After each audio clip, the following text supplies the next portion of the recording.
Central dogma কি না, central dogma একটা বায়োলজিক্যাল ইভেন্ট, বুঝা গেছে, একটা বায়োলজিক্যাল মেকানিজম। ক্লিয়ার? এখানে তিনখানা ঘটনা ঘটে।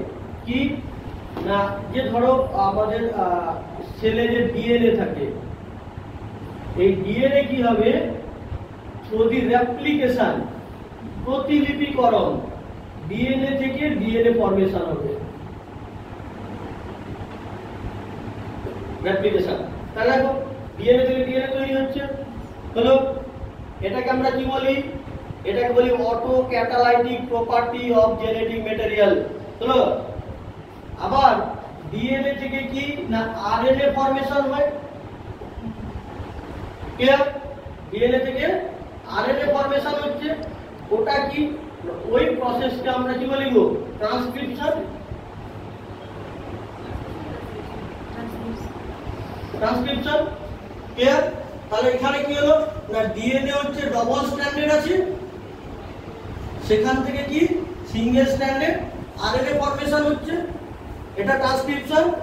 অনেক সময় দেখা যায় কি না, এই আরএনএ থেকে ঘুরে ডিএনএ ফরমেশন হয়, বোঝা গেছে। এখানে একটা এনজাইম লাগে, সে কি না রিভার্স ট্রান্সক্রিপ্টেজ, আর প্রসেসটা রিভার্সে আসে। ধরো কেউ, তুমি গাড়ি চালাচ্ছ 4 চাকা, কোনো গাড়িকে ব্যাকে আনার দরকার, তখন কি আমরা রিভার্স গিয়ার দিয়ে সাবুন দিয়ে পিছন দিকে নিয়ে যাই।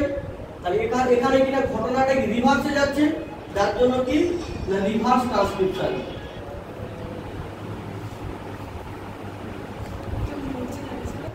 তাহলে রিভার্স ট্রান্সক্রিপশন কি না, যেখানে আরএনএ থেকে ঘুরে ডিএনএ ফরমেশন হবে। দেখো এইবারে আরএনএ তো ছিল সিঙ্গেল স্ট্র্যান্ডেড,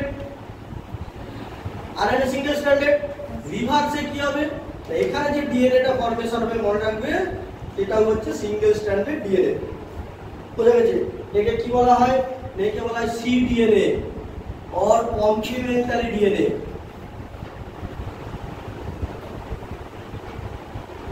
কি বলা হবে, কমপ্লিমেন্টারি ডিএনএ। ক্লিয়ার?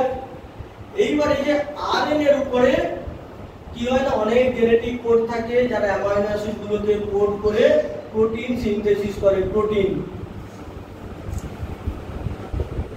সেই প্রসেসকে আমরা কি বলবো, ট্রান্সলেশন বলবো, বুঝা গেছে।